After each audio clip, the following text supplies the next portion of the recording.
Hello बच्चों, तो आज आ गया है 2024 का आईएससी स्पेसिमेन पेपर का सेक्शन बी लेके। ऑलरेडी सेक्शन ए मैंने 2 वीडियो में समझा दिया है पूरा सॉल्व करके, तो अगर तुम लोगों ने अभी तक वो वीडियो नहीं देखा है तो डिस्क्रिप्शन में दे दिया गया है, तो ऑब्वियसली वो देख लो। ओके बच्चों, तो चलो स्टार्ट करते हैं। तो अपना जो पहला क्वेश्चन है सेक्शन बी का, क्वेश्चन नंबर 1A। तो जो पहला क्वेश्चन है that is state Gauss theorem. एकदम सिंपल सीधा सा क्वेश्चन है कि you have to state Gauss theorem. Okay बच्चों, तो एब्सोल्युटली तुम लोग ऐसे लिखोगे, Gauss theorem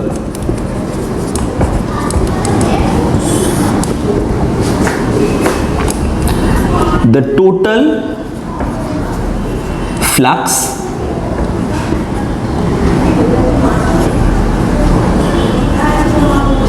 coming out of an enclosed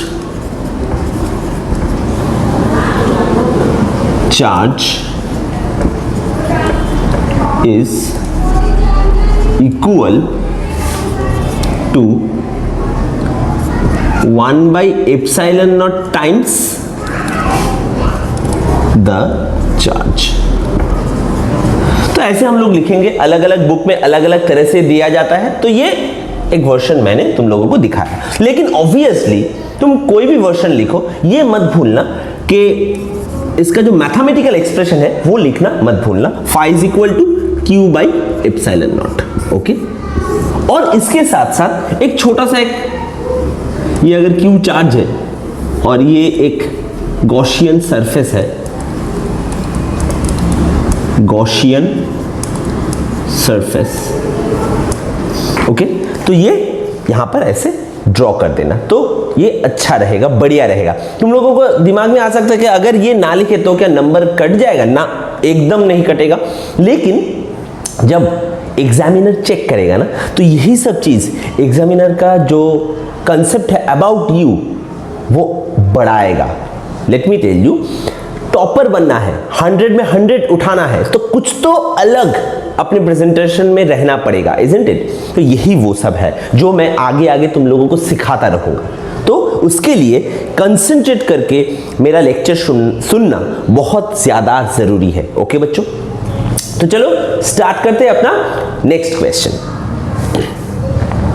अपना जो नेक्स्ट क्वेश्चन है विच इज बी, यहां पर कहा गया है कि what is the SI unit of electric flux. तो इलेक्ट्रिक फ्लक्स का एसआई यूनिट पूछा गया है। तो देखो, अगर तुम लोगों को याद है तो तुम लोग लिख ही सकते हो न्यूटन मीटर स्क्वायर पर कूलम और वोल्ट मीटर। अगर तुम्हें याद है तब तो तुम इजीली इसको लिख सकते हो, नो प्रॉब्लम। लेकिन अगर तुम लोग भूल गए, विच इज ऑब्वियस, क्योंकि इतने सारे फॉर्मूलाज हैं, इतने सारे चीज हम लोग पढ़ रहे हैं, अब सब कुछ तो याद नहीं रह सकता। और याद नहीं रह सकता इसीलिए ना साइंस लिया है, क्योंकि समझ के करना है। तो इसका वे मैं तुम लोगों को बता देता हूं। देखो बच्चों, अगर जो ऑब्वियस चीज है फॉर्मूला तो तुम्हें याद रखना ही पड़ेगा। लेट मी टेल यू बच्चों, रट्टा लगाना पड़ेगा फॉर्मूला का। ओके, अगर फॉर्मूला तुम्हें याद है तो फॉर्मूला से इजीली तुम जो यूनिट है, किसी भी फिजिकल क्वांटिटी का यूनिट तुम लोग निकाल सकते हो। तो देखो कैसे, हमें पता है phi is equal to E into S, isn't it? हालांकि E S cos थीटा है, लेकिन cos थीटा तो डायमेंशन लेस है, isn't it? या यूनिट लेस है, तो E into S। अब इलेक्ट्रिक फील्ड को हम लोग F by Q लिख सकते हैं and S is the area. अब देखो, F is newton, area is metre square and Q is coulomb. तो ये आ गया न्यूटन मीटर स्क्वायर पर कूलम। एम आई क्लियर बच्चों? इसको ऐसे भी लिखा जा सकता है कि phi is equal to F by Q into S। तो S मतलब क्या है? एरिया। एरिया को हम लोग लिख सकते हैं L स्क्वायर, इजंट इट? अब देखो, F into L by Q into L. अब देखो एफ एल ये हो गया work force into distance, okay, या डिस्प्लेसमेंट। तो ये हो गया work W by Q, W by Q ये हो गया v, हमें पता है v is equal to W by Q, okay, into L. अब देखो इसको डब्ल्यू बाई क्यू मतलब v इंटू एल मतलब वोल्ट, एल मतलब मीटर, तो वोल्ट मीटर, वोल्ट मीटर। तो अब देखो ये दिखाना नहीं है, ये रफ में करना है हम लोगों को।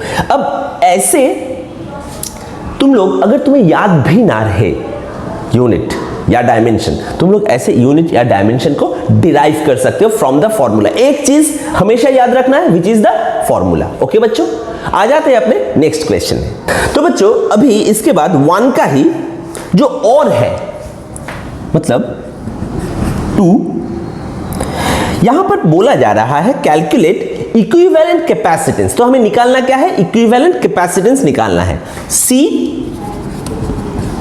इक्विवेलेंट।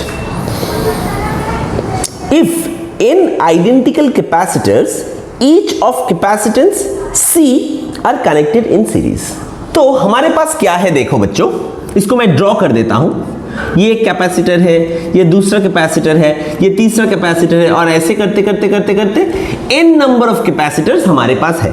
और इन सारे कैपेसिटर्स का जो कैपेसिटेंस है दैट इज C। सारे कितने हैं, टिल n। अब इन सारे कैपेसिटर्स को कैसे कनेक्ट किया गया है बच्चों, सीरीज में। ये है अपना एंटायर सर्किट, ओके। हमें इस कॉम्बिनेशन का, ये जो कैपेसिटर्स का कॉम्बिनेशन है, इसका जो रिजल्टेंट या इक्विवेलेंट कैपेसिटेंस है वो हमें निकालना है, ओके। तो चलो स्टार्ट करते हैं। देखो ये तो याद ही होगा बच्चों कि रेजिस्टेंस में जब सीरीज होता है तब सारे रेजिस्टर्स का जो रेजिस्टेंस है वो हम ऐड करते हैं, और पैरेलल में रेसिप्रोकल का ऐड करते हैं, इजंट इट। और कैपेसिटर में ये सिर्फ उल्टा हो जाता है। मतलब अगर सीरीज में कनेक्टेड है कैपेसिटर्स, तो हम लोग क्या करेंगे, सारा जो कैपेसिटर्स है उसका रेसिप्रोकल लेंगे। मतलब 1/c equivalent will be equal to 1/c plus 1/c plus 1/c in this way till n terms. Am I clear बच्चों? तो ये हो जाएगा 1/c equivalent will be equal to n/c। Therefore c equivalent is equal to c/n। Am I clear? तो ये हो गया अपना equivalent capacitance. This is the answer, okay, clear. तो बच्चों इसके बाद जो क्वेश्चन हम लोग करेंगे that is question number 3। Question number 3 में क्या कहा गया है कि a hollow charge metallic sphere of radius r। तो देखो ये एक मेटेलिक स्फीयर है और ये एक हॉलो स्फीयर है, ओके। तो इसका जो रेडियस है that is r, carries a charge capital Q। तो ये कितना चार्ज कैरी कर रहा है, capital Q amount of charge ये कैरी कर रहा है, ओके बच्चों। How much work has to be done in moving a charge Q on its surface through a distance d। Explain। तो अगर सोचो ये एक पॉइंट है जहां पर एक स्मॉल q चार्ज को रखा गया है, और इस स्मॉल q चार्ज को d डिस्टेंस मूव करा के इस सरफेस के ऊपर लाना पड़ेगा, ओके बच्चों।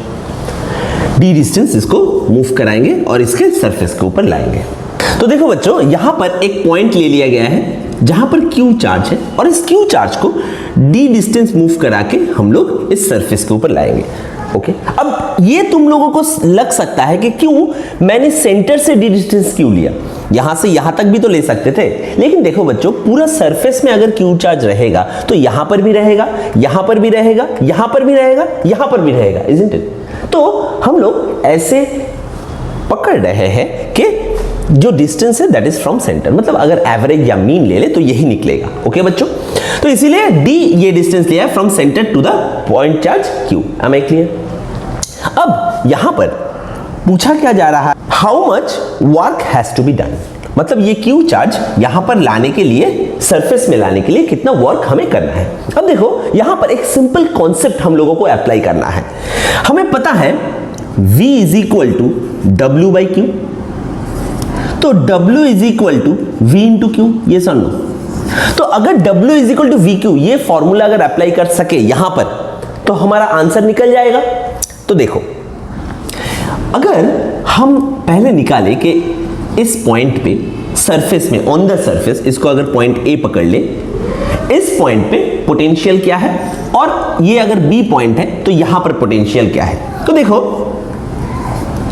Due to the sphere Q, okay, means due to the sphere with charge Q, okay. तो देखो VA is equal to KQ divided by R, ये हो गया सरफेस के ऊपर पोटेंशियल का फॉर्मूला अप्लाई कर दिया। और वैसे ही VB देखो सेंटर से D डिस्टेंस दूर है, तो VB is equal to KQ divided by D। Am I clear? अब इन दोनों पॉइंट का जो पोटेंशियल डिफरेंस है, इसको अगर मैं डेल V पकड़ लूं तो del V will be equal to VA minus VB। तो KQ और KQ दोनों में से अगर कॉमन ले लेते हैं तो KQ 1/R minus 1/D। Am I clear बच्चों? This is our del V, okay. अब W is equal to V into Q। तो देखो डेल V, अब किस चार्ज को लाना है, ये Q चार्ज को यहां पर लाना है। यहां पर बच्चे बहुत सारे कंफ्यूज्ड हो जाते हैं, हमें Q चार्ज को यहां से यहां तक लाना है, मतलब स्मॉल Q चार्ज को, इजंट इट? तो यहां पर भी हम लोग स्मॉल Q बिठा देंगे। तो ये हो गया W is equal to K capital Q small q within bracket 1/r minus 1/d। Am I clear?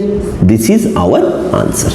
Is it clear बच्चों? समझ में आया? ये थोड़ा बहुत एक कॉन्सेप्चुअल क्वेश्चन था, which was a pretty good question, okay. तो चलो आ जाते हैं अपने नेक्स्ट क्वेश्चन में। तो बच्चों अब हम लोग करेंगे क्वेश्चन नंबर 4। क्वेश्चन नंबर 4 का जो फर्स्ट पार्ट है, यहां पर बोला जा रहा है, पूछा जा रहा है, what is meant by pair annihilation, okay. तो व्हाट इज पेयर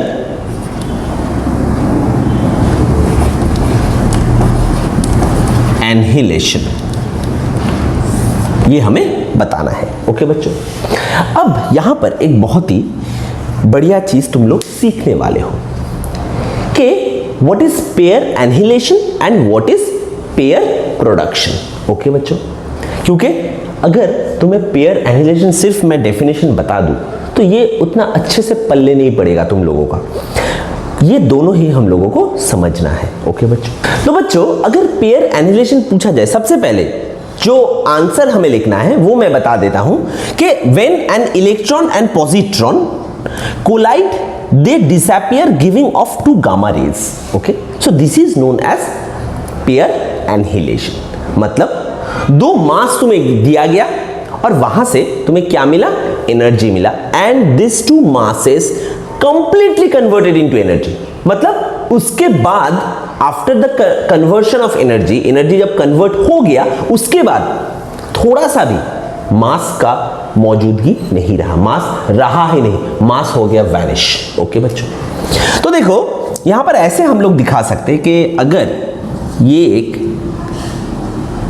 इलेक्ट्रॉन है और यहां से ये एक पॉजिट्रॉन है।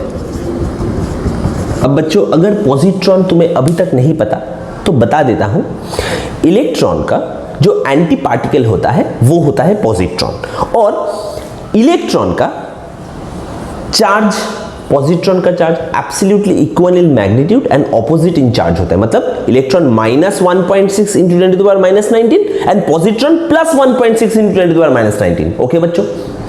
उसका मास भी सेम होता है, ओके। मतलब ऐसा नहीं कि प्रोटॉन की तरह मास बहुत ज्यादा है इलेक्ट्रॉन से, ना।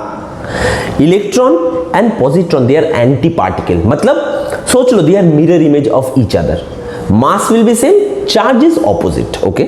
अब जब ये इलेक्ट्रॉन एंड पॉजिट्रॉन कोलाइड हो गया, ओके, जब यहां पर कोलाइड हुआ तब यहां से हम लोगों को क्या मिला? दो फोटॉन मिला। अब photon in the form of gamma ray, okay बच्चों। तो ये हो गया अपना pair annihilation. Am I clear? तो यहां से हम लोगों को दो फोटॉन मिल गया जो in the form of gamma ray निकला है। Am I clear? So this is what we call as pair annihilation. But बच्चों अगर तुम लोग पेयर प्रोडक्शन ना समझे तो ये पेयर एनहिलेशन समझना आधा अधूरा रह जाएगा। सिर्फ यही नहीं, जो नेक्स्ट क्वेश्चन है वहां पर भी पेयर प्रोडक्शन का एक कंसेप्ट तुम्हें जानना होगा। ओके, इसीलिए मैं पहले ही बता रहा हूं। ओके बच्चों, तो चलो स्टार्ट करते हैं। और एक चीज बच्चों जो भी ऐड करना जरूरी है, इसीलिए मैं बता देता हूं फिर से कि पेयर एनिहिलेशन का जो रिएक्शन है वो अगर हम लोग दिखाना चाहें तो ये है एक इलेक्ट्रॉन, ये है एक पॉजिट्रॉन, इन दोनों को मिला के हमें जो मिला that is 2 gamma rays. Am I clear? तो ये हो गया इसका रिएक्शन। ओके, समझ में आया? अब आ जाएंगे हम लोग पेयर प्रोडक्शन। तो बच्चों पेयर प्रोडक्शन क्या है? पेयर प्रोडक्शन पेयर एनिहिलेशन का एकदम ऑपोजिट चीज होता है। पेयर एनिहिलेशन में क्या होता है? 2 पार्टिकल से हमें एनर्जी मिलता है, यहां पर एनर्जी से हमें पार्टिकल मिलेगा, मतलब पूरा उल्टा। ओके, तो देखो यहां पर क्या कहा गया है? From a highly energetic photon particle with high energy, very high energy, let me tell you, a particle and its anti-particle generates। तो एक हाई एनर्जी फोटोन से एक पार्टिकल और उसका एंटी पार्टिकल निकलता है, जैसे इलेक्ट्रॉन पॉजिट्रॉन, या ऐसा कुछ अलग भी पार्टिकल एंड एंटी पार्टिकल निकल सकता है। तो ये हमें याद रखना है कि pair production is only possible in case of quantum world. Okay, ये ध्यान रखना। अब देखो इसको हम लोग ऐसे डायग्राम में ऐसे दिखाते हैं कि ये अगर अपना फोटोन है, दिस इज आवर फोटोन, तो इस फोटोन से हमारे पास 2 चीज आएगा, एक पार्टिकल और दूसरा उसी पार्टिकल का anti particle.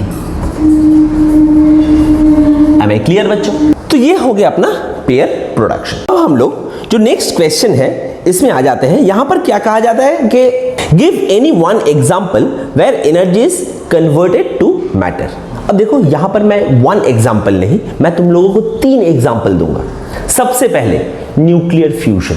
Okay, nuclear fusion में जो बहुत ज्यादा एनर्जी होता है ना, तो उस एनर्जी से बहुत सारा पार्टिकल्स एंड एंटी पार्टिकल्स भी आता है। एम आई क्लियर बच्चों? सेकेंड, CERN तुम लोगों को पता होगा कि एक बहुत बड़ा लार्ज हेड्रॉन कोलाइडर नाम का एक इंस्ट्रूमेंट है। This is a particle accelerator situated in Italy, Geneva. Okay, it's named as CERN। Okay, the instrument is large hadron collider और LHC। तो यहां पे भी जब 2 हाई स्पीड पार्टिकल कोलाइड कर रहा है, हाई स्पीड प्रोटॉन कोलाइड कर रहा है, तो वहां से एक ह्यूज अमाउंट ऑफ एनर्जी पैदा हो रहा है, और ये जो ह्यूज एनर्जी हो रहा है वहां से भी ऐसे पार्टिकल एंटी पार्टिकल्स होता है। Okay, and third obviously our pair production. Okay, ये 3 एग्जाम्पल हम लोग लिख सकते हैं। हमें क्लियर? तो मैं एक बार लिख देता हूं यहां पे। तो देखो बच्चों हम लोग ऐसे लिख सकते हैं, न्यूक्लियर फ्यूजन।